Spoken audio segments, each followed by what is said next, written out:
Welcome back to Yahoo Finance Live. We are seeing the Dow now up about 220 points, the NASDAQ and the S&P 500 hitting new intraday highs today as inflation fears continue to sort of be pushed to the back, at least for now. We're also seeing oil paring back some of the gains from yesterday, but it is still hovering near 3-year highs.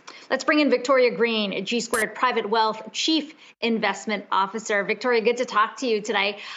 We're talking about new records yet again in this session. How are you looking at this in the context of your portfolio and whether you should maybe start to think about rebalancing?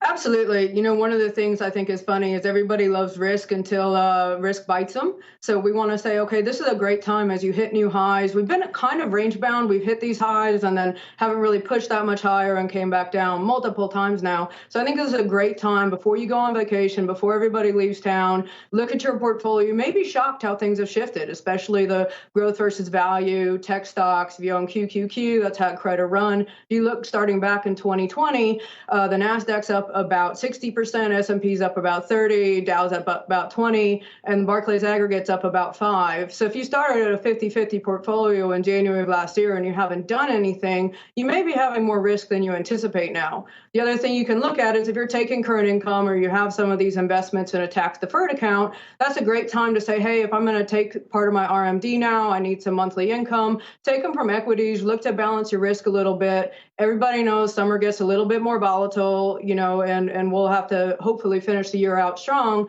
But there's kind of this expectation, definitely, that volatility is about to ramp up over the summer.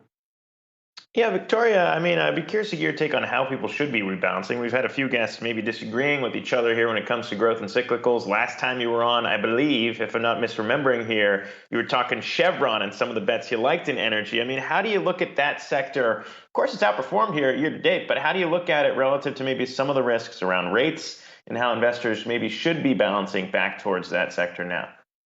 Sure, absolutely. Cyclicals tend to do very well during inflation, and energy is actually the highest correlated sector with inflation. So if we think we're hitting a period of higher inflation, then it's great to have some exposure to that. And if you also look at where some of these stocks were trading pre-pandemic, energy is one of those sections that certainly year to date, you know, WTI is up about 44%, Chevron's up about 25%, Exxon a little bit more. You've seen a huge rise in these energy names, but relative to where they were trading in 2019, early 2020, they're still relatively valued. We think there's a great chance for continued revenue growth in the energy market as well. For instance, Chevron has about a 400 million sensitivity per $1 change in Brent. So if we think oil prices continue to push higher, which it does look like it's likely they could, you know, supply right now is very constrained. Now, OPEC Plus is paying very, very nice with us, and they could obviously change that if Iran ever comes online or Venezuela, but we kind of see those as lesser likely events.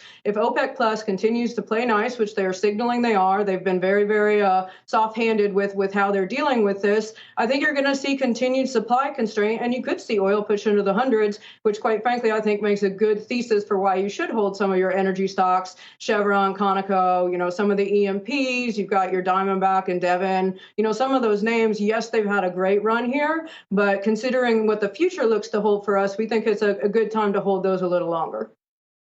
Victoria, you've put out a stern warning against speculation in your notes, saying don't chase the hot themes here. What specific names are you talking about? What do you think investors should be cautious on? What should they stay away from?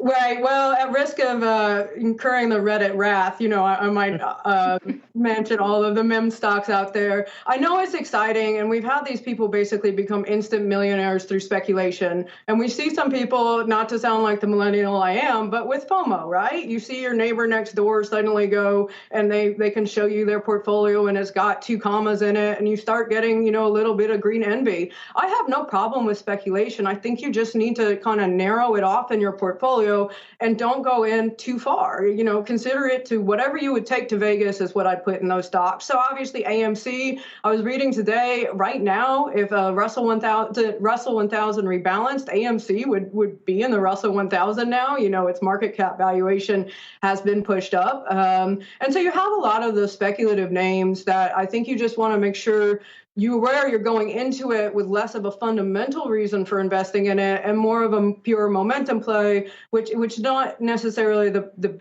best way to invest for a core investment. Whatever you'd take to Vegas. I think that's a new one, Victoria. And talking about somebody's portfolio, always good to talk to you. Victoria Greene, G Squared Private Wealth Chief Investment Officer.